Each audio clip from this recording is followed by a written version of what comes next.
Bonjour, c'est Caroline Legleut à la librairie Le Fayère à Rennes. Isabelle Pandazopoulos était professeure de lettres en ZEP et depuis toujours auprès de jeunes en difficulté. Elle a adapté pour les enfants l'Odyssée d'Homère et les 12 travaux d'Hercule, pour que les textes fondateurs de la mythologie se transmettent. Elle est également autrice de romans abordant les thèmes de grossesse non désirée, de décrochage scolaire et dessinant tout en subtilité, sans jamais tomber dans les clichés, les générations en quête de liberté et d'émancipation.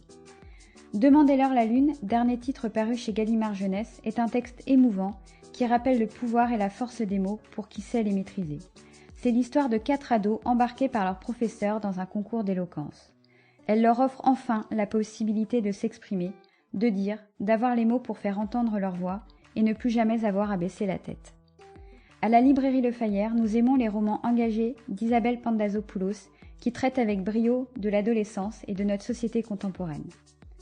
Isabelle Stoufflet est éditrice aux éditions Gallimard Jeunesse où elle s'occupe notamment de la collection Scripto, une collection qui s'adresse aux adolescents et jeunes adultes. Ce qui se lit aujourd'hui avec Isabelle Pandazopoulos et Isabelle Stoufflet.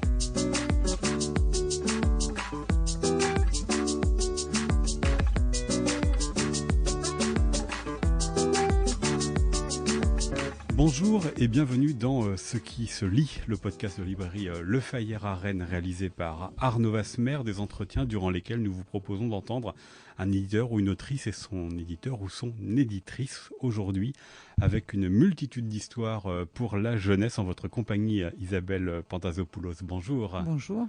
Vous avez été enseignante depuis quelques années, vous vous consacrez entièrement à l'écriture et vous avez raconté des mythes antiques, un premier roman et une première maternité au lycée dans vos 2 premiers livres, On s'est juste embrassé puis La décision. Vous avez également raconté la pression qui peut s'exercer dans la fabrique des jeunes champions de tennis avec Double faute, pression d'autant plus forte lorsque l'un des 2 frères abandonne. 3 filles encore rêvant de liberté dans une époque très particulière qui est celle de la fin des années 60, dans la bourgeoisie parisienne de l'avant 68, dans Berlin-Ouest, lorsque sa famille vit à l'Est.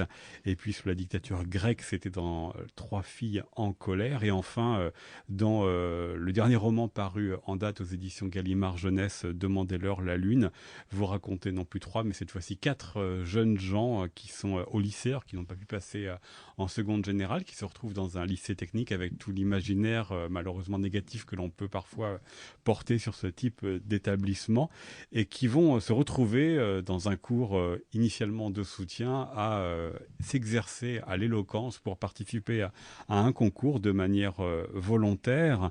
Tous ces livres, vous les avez publiés aux éditions Gallimard Jeunesse dans la collection que dirige votre éditrice Isabelle Stoufflet qui nous rejoindra dans la seconde partie. Je précise juste à nos auditeurs que ce n'est pas les derniers livres en date puisque vous avez publié un entre-temps chez un autre éditeur sous le titre Parler comme tu respires, une autre histoire d'ailleurs sur la prise de parole. On retrouve ce thème-là chez vous. Quoi en commun tous ces livres selon vous, Isabelle Pandazopoulos? Ils racontent des personnages différents, des époques différentes et des thèmes aussi qui sont différents. Je crois que le point commun, c'est ce moment particulier d'adolescence, qui est un moment de métamorphose, où se posent un certain nombre de questions de façon très crue, sur le devenir, sur ce qu'on fait du passé et des valeurs qui nous ont été transmises par les parents. Évidemment, chacun de mes personnages est pris dans une question complexe à laquelle le roman se propose de, peut-être pas de répondre, mais en tous les cas de dessiner un chemin vers le demain. Ça dit effectivement, c'est des romans de passage, sur l'âge de passage. C'est une nouvelle manière pour vous d'aborder ce genre qui est le roman d'initiation. Il y a ça dans vos histoires. Absolument, de parler de ce moment où on se pose des questions très crues de façon, on pourrait presque dire métaphysique. Sur qui suis-je ou suis-je voilà, ou absolument. À quoi rêve et puis aussi ce qu'on fait, je crois qu'il y a dans tous mes romans quelque chose autour de la relation parent-enfant. Qu'est-ce Parfois qu'on fait très compliqué. Dans le dernier roman en date que j'ai cité, Demandez-leur la lune, paru chez Gallimard Jeunesse, les parents sont pas toujours là. Oui, mais c'est des parents aimants. Ouais. En tous les cas, après, C'est pas tellement de les juger du point de vue de si ce sont des bons parents ou pas. J'ai l'impression que la question qui se pose à l'adolescence, et avec pour chacun d'entre nous, c'est la question de la déception. Qu'est-ce qu'on fait avec la déception que les parents ont de leurs enfants et que les enfants ont de leurs parents. C'est-à-dire qu'entre l'idéal de ce qu'on a imaginé qu'un enfant devrait être ou de ce qu'on devrait être soi, il y a forcément un écart entre cet idéal et la réalité. Et comment on fait, qu'est-ce qu'on bricole pour maintenir le lien et quand même construire son chemin à soi. Ouais. Pas simple, toujours dans vos histoires, Isabelle Pandazopoulos, cette question-là, parce que dans Double Faute, c'est la fabrique des futurs champions, donc c'était plutôt un rêve des parents que celui des enfants. Et puis dans Demandez-leur la lune, l'histoire de ces 4 jeunes gens qui vont se retrouver à préparer un concours d'éloquence. Il y en a une des 4 qui s'appelle Samantha. Sa mère se fiche qu'elle réussisse à l'école parce qu'elle est persuadée qu'elle va devenir actrice, mais à chaque fois, c'est le rêve encombrant des parents que eux-mêmes n'ont pas réalisé et qu'ils portent et reportent sur leur enfant avec toute la pression que cela peut faire. Alors, moi, j'ai une tendresse particulière pour la mère de Samantha, qui est une maman fragile, mais très aimante. Ouais. Malgré tout, sa fille va tenter de devenir comédienne. Et je pense, alors pour cette question de la transmission, parce qu'en fait, le père de mes champions de tennis, il est un extrême de ce qu'on fait tous à nos enfants, c'est-à-dire que aucun champion de tennis, aucun musicien, aucun danseur n'est devenu danseur, musicien ou champion de tennis sans avoir essayé de répondre aux désirs de ses parents. Après, elle est où la limite ? Et ces mêmes champions qu'on admire, ils sont tous passés par un entraîneur épouvantable. Ouais. Voilà. Parce que très présent, mais après à savoir pour les enfants comment est-ce qu'ils se débrouillent de cela et comment est-ce qu'ils trouvent leur propre personnalité. C'est vrai que pour le cas de Samantha, ça se pose moins cette question-là. Sa personnalité, elle l'affirme par elle-même. Oui, et peut-être que cette mère, qui a des difficultés avec elle-même, est malgré tout une mère qui lui a transmis beaucoup de passion, des lettres, l'a aidé à tenir debout et à grandir. Alors là, dans ce roman Demandez-leur à la lune, donc vous les avez, ces 4-là, réunis dans un lycée professionnel. Ils sont en échec dans leur parcours scolaire, tous les 4. L'un des 4, Bastien, revient à l'école après l'avoir précédemment quitté. Comment il s'est inventé ce roman-là ? Parce que vous les mettez aussi devant quelque chose qui leur paraît a priori très loin, c'est-à-dire ce concours d'éloquence. Et en plus, ça se passe sur la base du volontariat. Quand l'enseignante leur propose ça, nombreux sont les élèves à partir du cours. Et eux 4, ils restent, ils ont tous des volontés très différentes, mais on voit notamment pour la première que vous racontez, puisque c'est aussi un roman sur les points de vue, on va passer tour à tour dans la tête des 4 personnages. La première, Lilou, elle n'est pas du tout quelqu'un de la parole. Alors comment se sont construits ces personnages-là ? Il se trouve que j'ai été donc longtemps enseignante avec des élèves en grande difficulté. Et que j'ai vécu le bénéfice que c'était de donner la parole aux élèves, et simplement non seulement de leur donner la parole, mais de leur dire « parle, je te regarde et je t'écoute ». Et que ce qui apparaît à ce moment-là de la singularité de quelqu'un est absolument une merveille, c'est un émerveillement, et que j'avais envie de raconter ce qui se passe dans les classes tous les jours de ces profs qui donnent et qui transmettent quelque chose de ce qu'ils sont, de ce qu'ils aiment, de leurs valeurs, et j'avais envie de raconter la difficulté scolaire et la transmission des enseignants du côté lumineux. Voilà. Oui, et parce qu'avec une enseignante aussi qui est très particulière, c'est-à-dire qu'elle fait quand même ça un peu en secret du proviseur. Une des premières scènes, c'est le proviseur qui rentre dans la classe et Lilou, le premier personnage qui s'exprime, va mentir sur les raisons qui font qu'ils sont là et sur ce qu'ils font en cours. C'est aussi un professeur qui elle-même a un secret, un passé, mais pourtant une très très grande exigence par rapport à ces 4-là. C'est ça aussi qui vous a intéressé, c'est de dire ces lycéens, ils sont en difficulté scolaire, ils peuvent aller très loin, mais quand même, on peut exiger beaucoup d'eux parce qu'ils peuvent y arriver. On peut leur demander la lune. Voilà, c'est ce que j'allais vous dire. Ce que le chef d'établissement, enfin pour moi le chef d'établissement, c'était un peu la quintessence de ces personnes qui disent que on n'a pas besoin de transmettre, on n'a pas besoin de faire lire La Princesse de Clèves À une époque, c'est ce que disait un président de la République. Et que ces gens-là sont dans un mépris que j'exècre.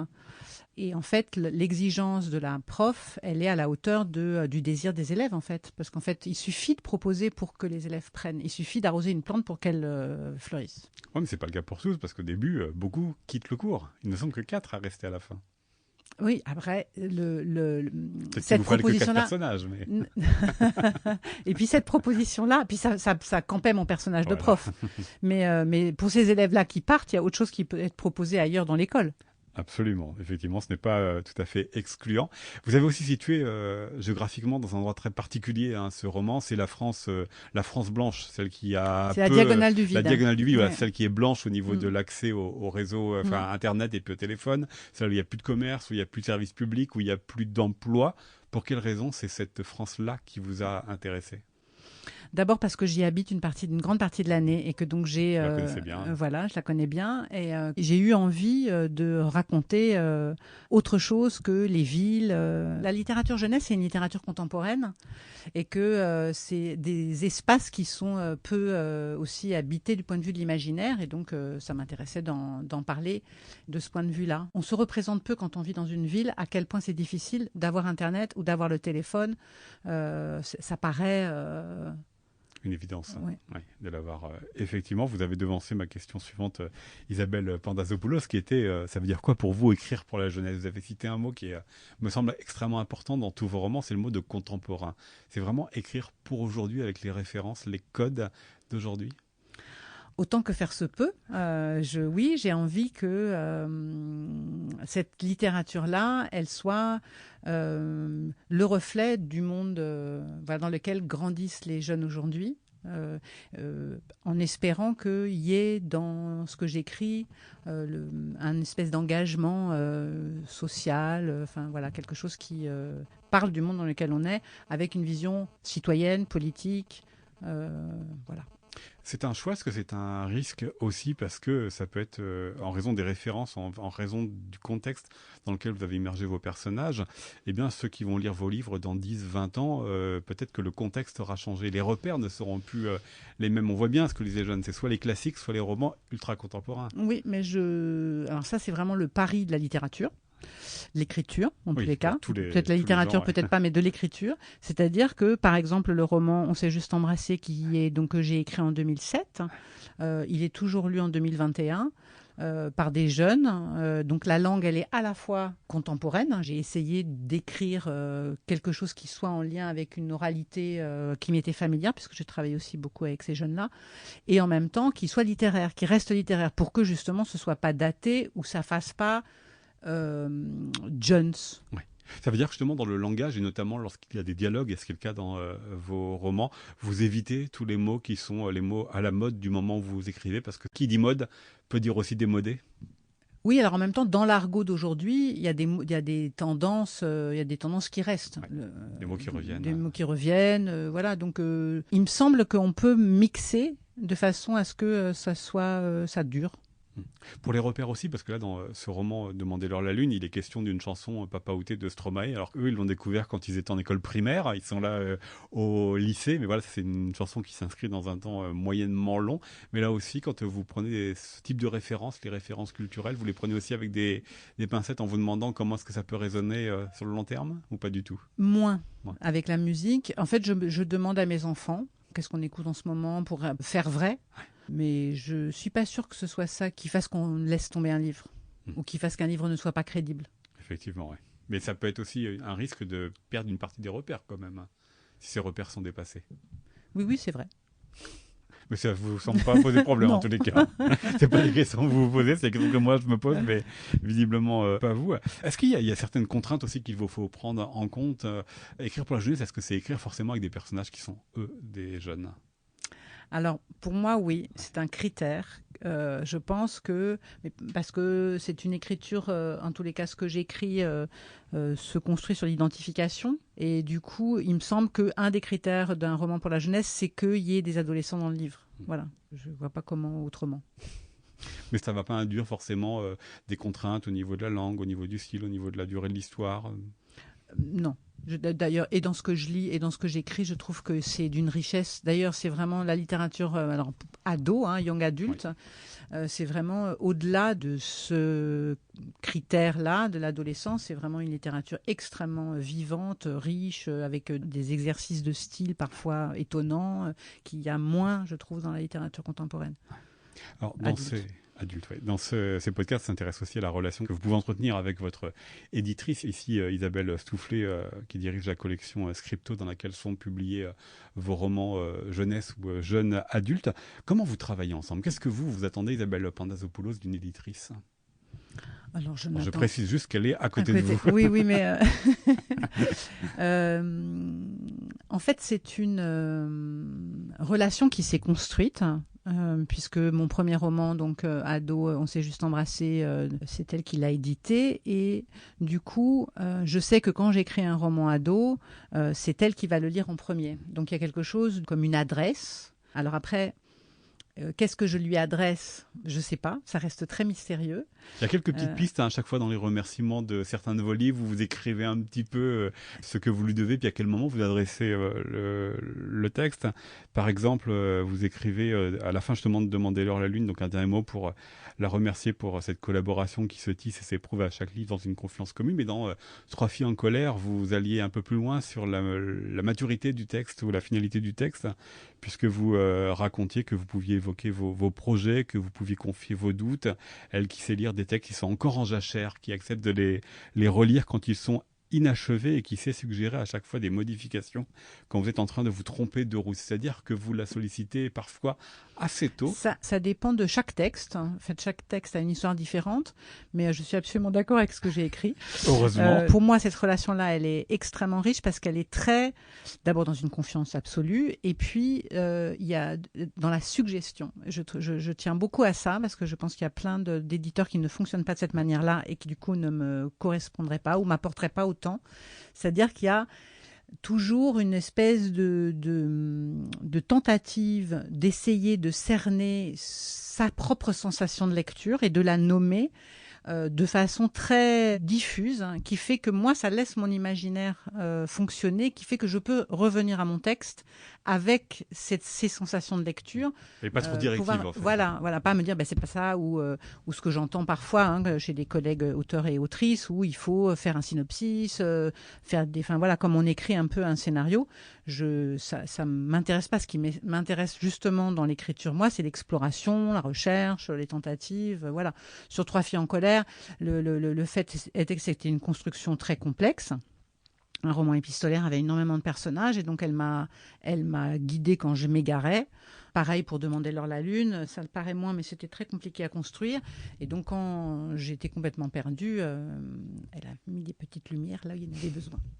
Ça veut dire que vous la sollicitez là, en l'occurrence pour les exemples que vous venez de citer, Isabelle Pandazopoulos, pour la lisibilité du texte, la compréhension. Non, pour que quand je sens que quelque chose ne fonctionne pas, on essaye de déterminer ensemble, d'abord si elle est d'accord avec moi sur ça marche ou ça marche pas, et d'essayer de déterminer qu'est-ce qui pourrait faire que le texte s'améliore et fonctionne mieux. Après, c'est une histoire de musique. Oui. Comment elle a évolué justement cette relation avec le temps? Parce que donc 2007 à aujourd'hui, il y a du temps, des livres en commun, donc forcément aussi un savoir-faire et puis une meilleure connaissance entre vous. À quoi ça vous a servi ce temps et ces livres? Peut-être de prendre de plus en plus de risques dans l'écriture. C'est-à-dire qu'au fur et à mesure, je crois, des livres, la structure, ce que je propose a une plus grande complexité dans la structure et dans l'écriture. Et je pense que pareil pour Trois filles en colère, j'avais eu envie de mettre des documents. Je pense que je n'aurais jamais osé proposer un texte comme ça sans avoir une éditrice dont je savais qu'elle me suivrait. Là, par exemple, pour Demandez-leur la lune, c'est les 4 points de vue avec 2 passages qui sont par les concours d'éloquence, oui. La finale et l'étape d'avant. C'est cette construction-là que vous avez pu oser faire, que vous n'auriez peut-être pas faite en 2007-2008? Non, c'est-à-dire que ce qui m'intéressait dans ce livre-là, c'est de montrer le collectif, la force du collectif. Il fallait qu'à la fois, je sois dans la singularité du personnage, puisque on passe d'un point de vue à l'autre, et en même temps que je fasse évoluer le groupe. Et que ce mélange-là, il était très difficile à équilibrer. Et en même temps, quand on changeait de personnage, il fallait qu'on continue à suivre l'histoire du précédent. Donc que je perde aucun personnage en route, que je perde pas le prof et que je perde pas le groupe. Donc c'était des ajustements permanents. Et voilà, et que là, du coup, c'est vrai que j'avais besoin d'un regard extérieur. Pourquoi est-ce à Gallimard Jeunesse et Isabelle Stoufflet que vous avez adressé ce texte en 2007 ? J'avais envoyé On s'est juste embrassé à 3 éditeurs, 2 qui m'ont fait des réponses assez désagréables et une autre qui était très enthousiaste. Forcément. Voilà. Il n'y avait pas photo là-dessus. Mais du coup, vous êtes publié donc, dans la collection Scripto, qui date de 2002, donc presque 20 ans quand même, cette collection. Est-ce que ça veut dire aussi que quand vous regardez ce qui se publie ailleurs dans cette collection, vous avez l'impression d'appartenir à une esthétique, à une famille? Ce sont des livres et des auteurs que vous pouvez lire vous-même, Isabelle Pandazopoulos. Alors moi, je lis énormément de littérature, en général, mais littérature ado. Et la collection Scripto, pour moi, c'était je suis très fière, très fière. C'était, il y avait des grands noms de la littérature jeunesse étrangère et maintenant exclusivement française qui étaient attachés à cette collection. Donc c'était un immense, c'est une grande maison, c'est une grande collection, voilà. Donc vous y étiez bien. J'ai l'impression d'avoir beaucoup de chance. Voilà, et c'est notamment dans cette collection Scripto, donc des éditions Gallimard Jeunesse, qui publiait votre livre Demandez-leur la lune, et puis quelques-uns de ceux que j'ai cités au tout début de ce podcast. On va écouter dans un instant votre éditrice Isabelle Stoufflet, Isabelle Pandazopoulos. Merci beaucoup. Merci à vous.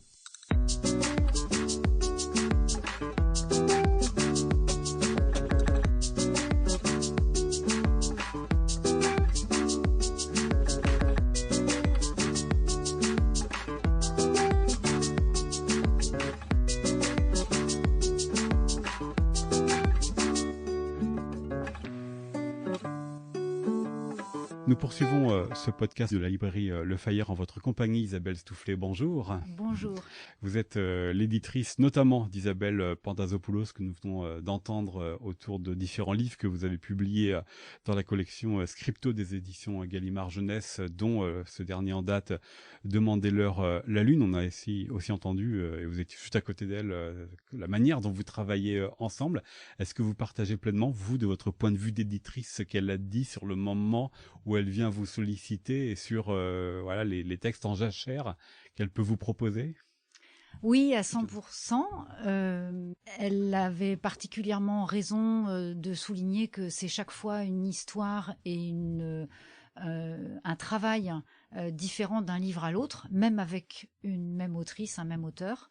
Il n'y a vraiment aucune règle, hein. C'est un peu ça l'essence de cette relation, et on est vraiment au service de l'auteur avec le texte qu'il apporte au moment où il l'apporte. Donc ça peut être un début de roman, ça peut être parfois 1 ou 2 chapitres, ça peut être un roman abouti, ça peut être un roman dont l'auteur vous dit, là, ça peut être une moitié, ça peut être un roman dont l'auteur vous dit, je pense qu'il y a des choses à faire, voilà, j'ai pas très bien senti tel ou tel aspect, voilà. Ou au contraire, l'auteur peut être très satisfait, ça arrive aussi, enfin, tous les cas de figure sont possibles et il faut vraiment s'adapter à la demande de l'auteur. C'est simple, c'est difficile parce que Isabelle Pandazopoulos l'a dit, vous n'êtes pas une éditrice qui est très directive, vous suggérez plutôt. Ça veut dire aussi que, je vais employer un gros mot, mais que votre ego, il doit s'effacer un petit peu pour être au service des auteurs. C'est un exercice qui vous est naturel? Disons que tout est dans la manière de faire. Il y a vraiment un exercice à faire entre ce qu'on ressent spontanément à la lecture d'un livre, ce qu'on a envie de dire, ou bien l'intuition qui vous dit en fait il faudrait arriver là et on est là, il y a tel parcours à faire, et on met ça à plat, et après il faut le traduire pour le faire passer à l'auteur et pour donner toutes les chances au livre d'aller là où il doit aller. Donc là, il y a un exercice vraiment de langage à faire. Je le compare beaucoup à un travail de psychologie, en fait. Et voilà, il y a vraiment une adéquation à faire entre son discours, la personnalité de l'auteur, la façon dont il va percevoir les choses, et essayer au maximum de trouver les mots qui vont faire que l'auteur arrivera là où vous pensez qu'il doit aller. Ça veut dire que votre travail, finalement, c'est d'être, alors un peu comme le personnage de l'enseignante dans le livre de Isabelle Pandazopoulos, mais c'est un peu celui-ci que vous avez par rapport à vos auteurs et autrices, discerner qu'il peut y avoir mieux que ce qu'ils en proposent, être assez exigeant. Oui, c'est ça. Dans certains cas, le texte est là, il n'y a rien à toucher. Ça arrive beaucoup, ça? Ça arrive, oui, ça arrive. Oui, tout à fait. C'est pas une exception. Et dans d'autres cas, on n'est pas loin. Et puis, dans certains cas, on est en friche. Et voilà. Ou alors, il peut y avoir aussi une situation d'échec, entre guillemets. L'auteur pense avoir fait quelque chose de publiable. Et en fait, ça ne marche pas. On ne croit pas au personnage. On sait, nous, que l'écriture n'est pas là où elle devrait être parce qu'on connaît bien ces auteurs. Donc il y a tout ça en fait qui peut se produire, et ce qui est certain, c'est que oui, comme un professeur sûrement avec un élève, si vous demandez quelque chose, si vous exigez quelque chose, enfin que vous avez la prétention ça ne marchera jamais. Il faut évidemment, puisqu'on travaille sur l'intime, l'auteur travaille sur son intimité, donc vous permettez, vous êtes invité dans cette intimité, mais oui, je pense qu'il faut le faire avec un maximum de délicatesse et de respect, puisqu'il faut garder l'authenticité de la démarche de l'auteur. Donc si l'auteur n'a pas envie d'aller là où vous souhaitez l'amener, de toute façon, ça ne marchera pas. Il faut donc emporter son adhésion. Voilà, c'est un peu un travail d'équilibriste et de complicité. Nécessaire. Effectivement, sinon la personne pourrait se braquer en face Tout de à vous, fait. Isabelle Stoufflet. Mais je reprends aussi ce que nous disait tout à l'heure Isabelle Pandazopoulos, notamment sur au fil des romans, à la déconstruction qui peuvent être a priori beaucoup plus complexes. C'est le cas avec Demander l'heure de la lune. Il y a à la fois les 4 points de vue différents des lycéens, mais il faut aussi que l'aventure collective avance. C'est ça aussi qui est important chez vous dans les livres que vous publiez d'un même auteur. C'est que les livres ne se ressemblent pas, mais que vous sentiez qu'il y ait un palier franchi à chaque fois, mais que ça ne se voit pas. Alors oui, c'est vrai. En tout cas, quand ça se passe comme ça, c'est merveilleux. Après, c'est pas une attente, un postulat qu'on a nous en tant qu'éditeur. L'idée en tant qu'éditeur, c'est de rester dans la durée, de travailler dans la durée avec son auteur. Mais j'ai envie de dire, quel que soit son chemin créatif et quelle que soit la forme que vont prendre ces livres, là-dessus, on n'a pas d'attente particulière, je pense. Question très naïve, mais pourquoi c'est important pour vous, Isabelle Stoufflet, de travailler dans la durée avec un même auteur? Certes, on va dire pour des raisons purement commerciales qu'il n'allait pas y voir ailleurs, mais sinon pour la vraie version, ce serait quoi? Alors nous, chez Gallimard Jeunesse, d'une part, on ne travaille pas sur des commandes, on ne fait pas de commandes. Donc on est vraiment, je crois que après c'est plus ou moins l'esprit d'une maison. Chaque maison a vraiment son identité propre, faite des personnes qui l'occupent et de son histoire. Chez Gallimard, on s'inscrit vraiment dans une alors on va dire, pour employer un terme, politique d'auteur, c'est-à-dire que notre force, ce sont nos auteurs, c'est la qualité de nos auteurs. La signature. Et voilà, donc on a tout simplement envie de les suivre. Et je crois qu'ils mûrissent dans la relation qu'on a avec eux aussi. Et voilà, c'est tout le but d'un travail éditorial. C'est vraiment de s'inscrire dans la durée et de pouvoir suivre, parce qu'on les aime tout simplement. Enfin, on a pris leur texte parce qu'on avait un vrai coup de foudre, et donc il n'y a aucune raison que ça change. Les histoires d'amour sont faites pour durer, on l'espère, Absolument. le plus possible. Isabelle Stoufflet, ce que vous faites donc dans cette collection Scripto, parce que Gallimard Jeunesse, c'est plein de collections différentes, ça va être des albums, des livres. Ici, ce sont des romans pour les adolescents et les jeunes adultes. Comment on pourrait définir la ligne éditoriale de cette collection? Alors, c'est d'abord, enfin je dirais que c'est sans doute une démarche à la fois d'exigence et de liberté concomitante. On reste ouvert à tous les styles, tous les tons, tous les genres, toutes les voix, mais dans un souci constant d'une qualité littéraire. Voilà, quelle que soit sa forme. On veut aussi accueillir des textes qui soient, comme le disait Isabelle tout à l'heure, le reflet du monde contemporain, mais aussi amener les jeunes à réfléchir sur le passé, sur la culture d'une manière générale. trouver des voix d'auteurs capables de transmettre aux jeunes des réflexions, être le reflet de leurs préoccupations aussi.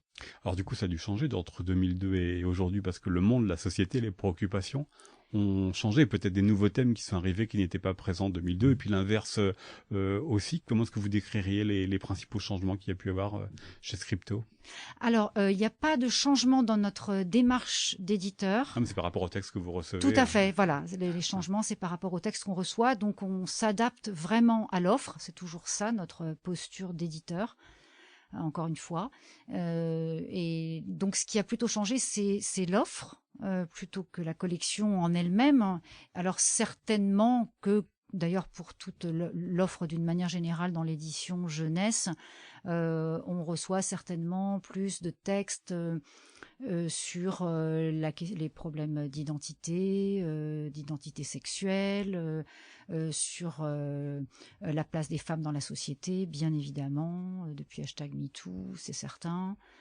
Depuis ou avant? Parce que ça va être ma question d'après. Est-ce que vous pouvez pressentir par rapport au texte qu'on vous apporte les thèmes à venir, les thèmes émergents? Alors oui, il y a toujours eu des textes sur le racisme, il y a toujours eu des textes sur la pédophilie, il y a toujours eu des textes sur le harcèlement. Après, c'est peut-être une question simplement de proportion, mais finalement, les grands thèmes de société ont toujours été présents dans la littérature. Et donc, il y a la question du texte. Vous avez insisté tout à l'heure, Isabelle Stouffet, sur la question littéraire. Là aussi, est-ce qu'il y a une évolution entre 2002 et puis aujourd'hui, la littérature jeunesse? Est-ce qu'elle se lit finalement différemment entre aujourd'hui et puis hier? Je ne crois pas. En revanche, ce qui est beaucoup plus difficile, c'est le contexte social et voilà, le monde dans lequel vivent les jeunes aujourd'hui, qui fait qu'il y a de moins en moins de place pour le temps de lecture et pour la littérature, malheureusement. Donc, ça nous rend certainement de plus en plus exigeants sur la qualité des textes qui s'adressent aux adolescents. Il faut évidemment, encore plus qu'avant, plaire tout de suite, capter ce lectorat dès les premières pages, et être sûr de le garder jusqu'au bout. Et ça, oui, certainement de façon encore plus forte, impérative qu'avant. Ben là, comment est-ce qu'on fait pour garder finalement la dimension littéraire, la dimension artistique que doit avoir un livre qui n'est pas obligé, a priori, de plaire tout de suite? Des fois, ça peut être dans l'installation, dans une ambiance, dans un thème qui va prendre un peu de temps, mais comme vous l'avez dit, effectivement, on est dans une guerre de l'attention où il faut tout de suite saisir le public que l'on s'adresse. Comment est-ce qu'on compose avec tout cela? Ça, c'est vraiment dans les qualités d'écriture. Il y a un effet immédiat. C'est vraiment le talent des écrivains qui s'adressent à cette tranche d'âge. Ça ne se traduit pas en d'autres termes qu'un ressenti de lecture. Je ne saurais pas faire ressortir des ingrédients, mais c'est vraiment une langue qu'on a en soi et il faut certainement resté pas loin, mais ça c'est toujours vrai aujourd'hui comme hier, avoir gardé en soi l'adolescent qu'on était certainement. Mais oui, tout est dans la qualité d'écriture pour capter tout de suite. Qu'est-ce qu'il doit y avoir, Isabelle Stoufflet, dans un texte que vous recevez ou chez un auteur pour que vous choisissiez de le publier dans la collection Scripto des éditions Gallimard Jeunesse? Outre tout ce que vous avez dit, évidemment. Je dirais donc une voix d'auteur, ça c'est l'évidence, c'est vraiment la première des choses. Et pour la collection Scripto, ce qu'évoquait Isabelle tout à l'heure aussi, il faut que les adolescents se retrouvent d'une manière ou d'une autre, retrouvent leurs préoccupations, des préoccupations qui leur sont propres dans ce livre. J'ai envie de dire, même quel que soit l'âge des protagonistes, oui, dans la plupart des cas, ce sont des adolescents qui seront les héros de ces histoires, mais on peut aussi voir des ouvrages, je pense à Max de Sarah Cohen-Scalie par exemple, qui avait donc fait cette fable historique dans laquelle elle imaginait donc un fœtus au départ qui parle dans le ventre de sa mère et qu'on suit jusqu'à l'âge de 11 ans si je me souviens bien, donc c'est même pas vraiment un adolescent, mais là encore tout est dans l'écriture, c'est le ton et l'écriture de cette femme qui qui capte et qui a la capacité de capter les jeunes, les ados, et qui évoque des préoccupations qui les touchent, voilà, sur la justice, sur des tas de grandes thématiques qui les préoccupent. C'est un risque ou pas ça d'ailleurs justement ces grandes thématiques, parce que ce sont des thématiques on pourrait dire progressistes, ou en tous les cas qui peuvent être orientées, celle de la justice, celle de la paix, celle de la différence, celle de l'acceptation de l'autre. Comment vous vous débrouillez de cela finalement pour éviter la dimension moralisante, la dimension où on va que dans un seul sens? Ça, c'est vraiment la démarche de l'auteur, et c'est vraiment l'authenticité de l'auteur, de l'histoire que l'auteur va imaginer. Effectivement, il faut surtout pas faire de démagogie, surtout pas avoir l'air lourdement de véhiculer un message où tout est dans les mains de l'auteur et du fonctionnement de son histoire qui doit, aussi folle soit-elle, même pour du fantastique, pour cette fable philosophique, historique, pardon, que j'évoquais tout à l'heure, enfin, quel que soit l'univers. Là encore, je pense que la clé, c'est l'écriture. Vraiment, c'est l'écriture qui va imposer une histoire la plus improbable soit-elle, mais qui va faire qu'on va y croire. Est-ce que vous savez si les auteurs de la collection Scripto se lisent entre eux et donc s'influencent oui. entre eux? Alors, pardon, j'ai répondu trop vite. Qu'ils se lisent entre eux, c'est certain, parce qu'ils me demandent beaucoup les livres des uns et des autres. Et on va pas se mentir, mais en arrivant ici dans la pièce Gallimard Jeunesse, Isabelle Pandazopoulos a vu un livre et vous lui avez donné tout de suite. Voilà, donc ça c'est certain. Alors, mais qu'ils s'influencent. Alors en tout là, cas, qui se reconnaissent appartenir, je vais être un peu moins fort, mais qui se reconnaissent appartenir à une collection qui a sa cohérence, qui a son identité propre. Ça, je pense qu'ils sont tous heureux d'y être et qu'ils ont tous envie d'y rester longtemps. Voilà. Alors pas exclusivement, bien sûr, parce que le parcours d'un auteur est bien plus riche que ça, mais oui, il y a cette envie commune, je crois, de faire partie de cette famille-là, j'ai l'impression. Ouais. Et dans cette famille, on trouve donc Demandez-leur la lune et les autres livres d'Isabelle Pandazopoulos que vous avez édité dans la collection Scripto des éditions Gallimard Jeunesse. Isabelle Soufflet, merci beaucoup à vous. Merci. C'est un podcast d'Arnaud Vasmer réalisé pour la librairie Le Fayère à Rennes.